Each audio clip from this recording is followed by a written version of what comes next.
And right now it's time for that time when we talk to our special guest. Tonight our special guest is Diane Vivian, the founder of the charity Grandparents Raising Grandchildren. After a very successful fundraising event, Diane would like to thank Freemasons New Zealand for their recent donation of $30,000. Diane Vivian, welcome to The Beat Goes On. Thank you very much indeed.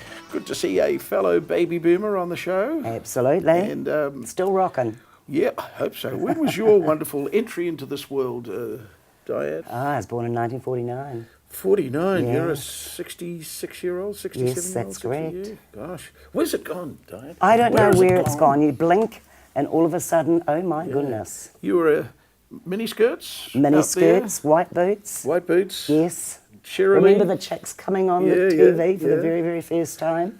You were a part of that scene? Absolutely. So you're an Auckland girl? I'm an Auckland girl through and through. Where'd you grow up in Auckland? I grew up in Panmure and then we moved to Stillwater, which is up by Silverdale. Yeah, I know where that is. Okay. But you're doing a fabulous job now, aren't you? Oh, I love it. Yeah. Absolutely love it. The charity is called the Hope Charity, is it? Or No, we're Grandparents Raising Grandchildren but Trust. that's one part of it, isn't it? Yes, it is. Yeah. So what's the overall charity? We're two different charities Oh, okay. together. So there's the Grandparents Raising Grandchildren Charitable Trust, and then there's Foster Hope. Yeah, Foster and Hope. we've partnered with Foster Hope. Oh, you're partnered. I thought Yes, we you were have. part of them. No. See how the hearing goes, Diane? I thought you were part of them, but you partner with them. Yes, we're in partnership with them. Yeah. Yes, Oh, correct. that's great. So now, how did you get involved with Grandparents Raising Grandchildren? How did that start? Well, basically, my husband and I had 3 children of our own, and we took on 2 foster children. As a result, we ended up raising 2 of the children of one of our foster daughters. Child, Youth and Family came knocking on our door one day and said, "We don't have a place for these children, will you take them in?" They said, "Diane, you haven't got enough to do." I know. Back in those days, I probably didn't. I certainly do today. Too much tennis, playing tennis. And No, netball's being a my bored thing, not housewife. tennis. You got. So anyway, I sort of got thrown in the deep end, basically, and Yeah. I couldn't believe the challenges that came my way. Yeah. So I went out there Because a looking... whole generation goes by, doesn't it? Oh, it You know, does. it's a different thing. Yeah, but It's carry a on, different carry thing on. altogether. This is great. So I went out and I looked for some support because I felt like I was the only person who was raising their grandchildren full time. I mean, we're not looking after them while their parents work. It's because there's been some serious issues in their life. So anyway, I found there was none. So I placed an advert in the North Shore Times Advertiser asking for any other grandparents in the same situation. My phones just never stopped ringing. They really didn't. Wow, there's that many grandparents There out there is. raising grandchildren. We today, I mean, we've had this organisation going for 17 years. We've got over 6,500 caregivers on our database. 6,500. Wow. Sad but true. And we now live in an era.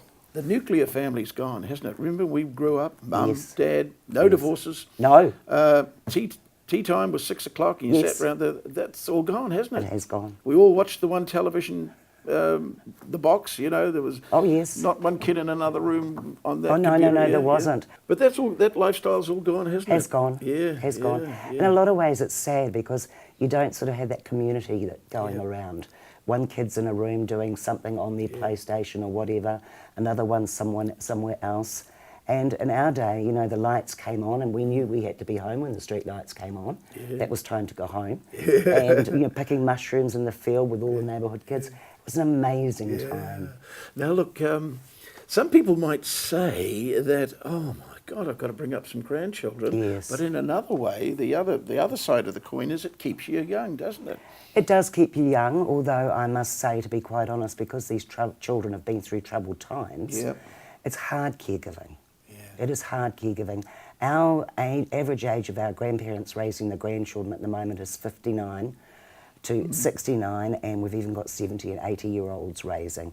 And I even had a 90-year-old who was raising her 3 grandchildren, and she rang me one day and she said, "I've rung you with some information." I said, "What's that?" And she said, "The children have finally left and become independent." And she said to me, "How old do you think I am?" And I thought, oh my goodness me, that's a bit of a hairy question. Anyway, it turned out she was 91. And wow, wasn't she great? Amazing. Yes, yeah. Amazing. And she had 3. Now, it's funny about about us as people, you know, young women have children, but you have to have a lot of energy, don't you? You do. So you actually discover that when you start to look after children past the age of 40, 50, you realise how the energy's sort of basically gone, hasn't it? It has, Yeah. and this is a difficult thing for our caregivers out there because there is very little respite care around. So, you know, we lobbied very hard with the government to get a small respite care camp going. I think they can access it 2 or 3 times a year, but it's not for very long and they've got limited spaces. So, you know, the grandchildren, as you say, are quite energetic today, and grandma may have health issues coming on and things like that. And where does she turn to get some respite? And you've just had a huge function, a charity function, where you raised 30,000, I hear. Wow, we didn't, but the Freemasons did. The Freemasons wow. did, which is good on them, isn't it? Yeah. But that we'll talk about that in a minute. But the whole idea is to give the grandparents a bit of relief from this constant looking after the, you know, because they haven't got the energy that they used to have. No. And so you've come up with this idea. One, it's going to be great for the grandchildren and the grandparents by having these camps that the kids can go to. Absolutely. They're run by the YMCA that we use, and the children go up there for a 6-day break. Yeah. But it's a double-edged sword. The grandchildren are then going up and associating with other grandchildren who have been raised by their grandparents. So it normalises their situation. Oh, that's good, isn't it? Yes, it's great. And they're not stigmatised. They sort of somehow fit in together. It's rather nice. And then grandma and grandpa can have a bit of a break. 6 days off. Yes. Yeah, go to the movies. Absolutely. Romantic 6 days in Wonderful. Honolulu, Oh, Cook yep. Islands, I Fiji. wish. I wish. Has that happened, Diane? No. Is this your big excuse, is it? But no, let's go back to the Freemasons. $30,000. Barry told me all about it, and that's Did why he? you're on the show. Yes. But what does that $30,000 do? What does that do? That 30,000 will get 100 children away for a 6-day camp where they're well fed, they're well cared for. And a lot of our children have to take medications for various disabilities or disorders that they may have. And we have to choose very carefully where we send them. And how do you choose these 100 children? That's going to be hard. It is going to be very, very difficult. It will end up being a first in, first served basis. We're working with Foster Hope, whereas they're going to be doing the admin, thank goodness, not me. I'm very pleased about that. So what we will do is we will open it up to our membership and just say to them, you know, we've got spaces for 100 children, and then we will collate the names and then pass the whole thing over to Foster Hope, and they will liaise with the camp and get things organised. Now, do you talk to people New Zealand-wide or just in the Auckland region? When No. you said you had 6,000 people, Yes. Is that just Auckland? No, that's nationwide. Oh, nationwide. We're a nationwide organisation. We have over 40 support groups up and down the country.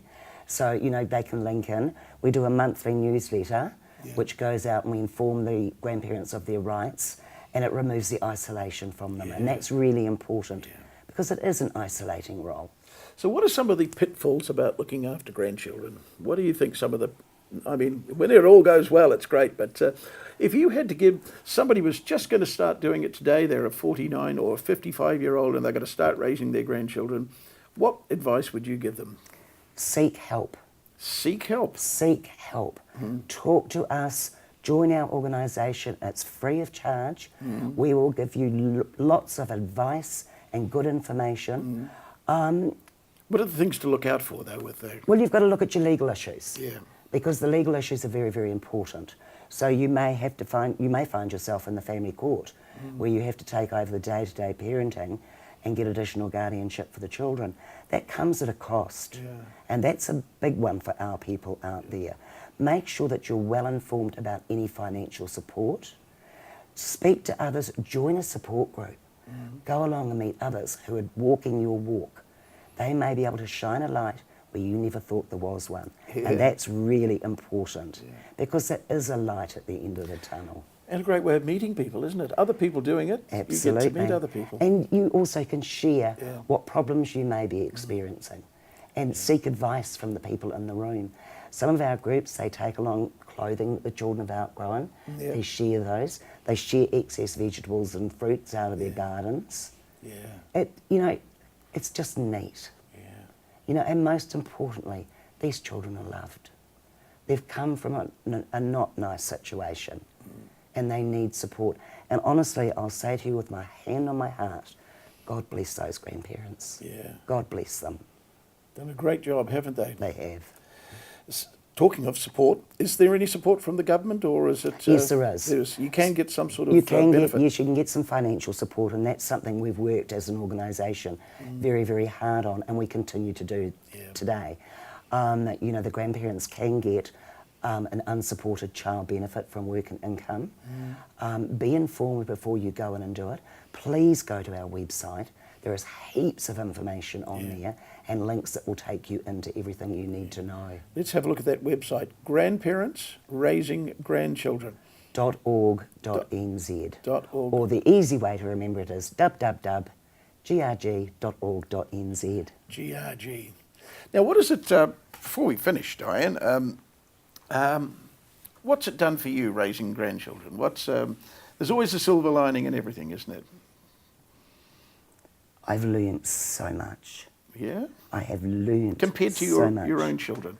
Absolutely. What is the difference? Psychological issues that children present with, how to deal with them. It's made me go out and seek the internet, Google, to find out what attachment disorders mean, how to deal with them. I've also spent over 10 years with mental health, talking to them about the issues that one of the girls had. So, you know, I've just learned so much, and it's life-changing. You've been bitterly disappointed at times? Oh, absolutely. You have? Yeah. How have you coped? How have I coped? Gee, that's a hard You have a one. God up there in heaven that Absolutely, you pray to? I've got a God up there in heaven. Or you're just resilient? Well, it's a bit of both, really, because, I mean, at the end of the day, you know, you get knocked down and you think, okay, that's one person that might knock you. There are thousands out there that need you to make a difference. Yeah. And together we can make a difference. We can make a difference for all those children. That's what drives. But then on the other side of the coin, you've had some wonderful triumphs, I bet. You know, moments when you've been so happy. Look, absolutely. Absolutely the bottom, because it's not easy, you know, having this organisation that it's a charity. We have to fundraise and do all sorts of things, and you think, oh my goodness me, how are we going to survive? And I've always called it, like the Freemasons' gift to our children, pennies from heaven. Wow. Yeah. Pennies from heaven. Yeah. God does smile on us, and that I know. Now, what can our viewers do to help? Diane, can they can go to your website, which we've talked about. Absolutely, and we've got a little donation button there. Yeah, if there they is would a like donation to donate, that would be absolutely wonderful. So $50,000 would be a minimum donation? Oh, or? absolutely, the least. I'm sure we can do better than that. But, you know, $25 here or $30? Oh, absolutely. Look, it all makes a difference. Yeah. You know, my mother always said to me, look after the pennies and the pounds will take care of themselves. Gosh, you're coming up with some good. My mum said that all the time. Now, just before you go, you lived through that wonderful period, the 60s. I did. So I always ask these standard questions. Beatles? Yes, Beatles. Or Rolling Stones? You had to make a choice. Beatles or Rolling Stones? Beatles. Beatles. Oh. That was a tough one. Yeah. That was a real tough one. Yeah. Yes, that was a real tough one. What was your, well as the Beatles, one other favourite band from the 60s? Another favourite band from the 60s. I can remember a band called The Rumour. I don't know where I've got that name from. What a great band they were. They were they? fantastic, weren't they? What's happened to them now? Oh my goodness me, I do not know. I'm sure they're all going strong. Rocking on. Well, that's very nice to be remembered. I didn't. That was completely by surprise. And Larry and the Rebels. I remember them as well. And also, before you go, Diane, these shoes you're wearing today, I think that these grandchildren took you through the punk era too, They didn't did. they? Oh, They you certainly became very did. fashionable. They certainly did. That's what I was saying before about the kids, keeping you modern and keeping you thinking about trends. Look, I can tell you a true story, and you can cut it if you wish, but a true story. My granddaughter decided that Nanny wasn't allowed to get around her old tracksuit pants anymore. She had to go out and buy this new thing called skinny jeans. And we loaded into the car, and there was skinny jeans talk going around left, right and centre. So off we trot into a mall, and she drags me into this mall and into this huge big changing room. something I'd never ever seen before in my whole life. No doors. You weren't locked in a little cubicle. There were millions of people in this room, and the music was beating down. I think it was the Jonah Brothers or someone like that, and the girls' hearts were beating. So was mine, but it was in trepidation because within a heartbeat, she threw all these multicoloured skinny jeans at my feet and said, "Nan, try these on." Well, the first pair I couldn't even get over my feet. I finally managed to drag another pair up to my thighs, and I'm jumping up and down and wobbling in all directions. To the music, of course. Oh, absolutely, rocking on. And by the time I finally got them up and domed, everything exploded out the top. It was like a muffin. And then she says, "Nan, oh, you need a new top while we're here." With that, she whipped off my top, much to my horror, and thankfully was back real quick with another big shirt that I could wear. So anyway, we got home and I looked at those skinny jeans and I just thought, I can't do this. I can't do this on a daily basis. You know, the pain and the agony of getting into them. And somehow I remembered that my mother had said to me, "You must always wash new clothes before you wear them." And I sort of accidentally forgot. And I washed them in really, really hot water. Whoops, they shrunk. She looks fabulous in her skinny jeans, and I'm back to my tracksuit pants and happy. Oh my God, I shouldn't, tracksuit pants are great, aren't they? I have to say that. He says, looking down. Diane, wonderful to have a fellow traveller baby boomer on the show. So, and thank you for coming in, and a big thanks to the Freemasons. Amazing. $30,000. $30,000. So they had a big night. They had a wonderful big night. And all the guests arrived, and all the contributions were made, and the Freemasons raised $30,000 for the charity. I think that's wonderful. So hats off to them. So do we. Yep. Diane, we're going to see you again. You will, I hope so. I've got some grandchildren for you to look after. Oh, no. Coming up next on The Beat Goes On.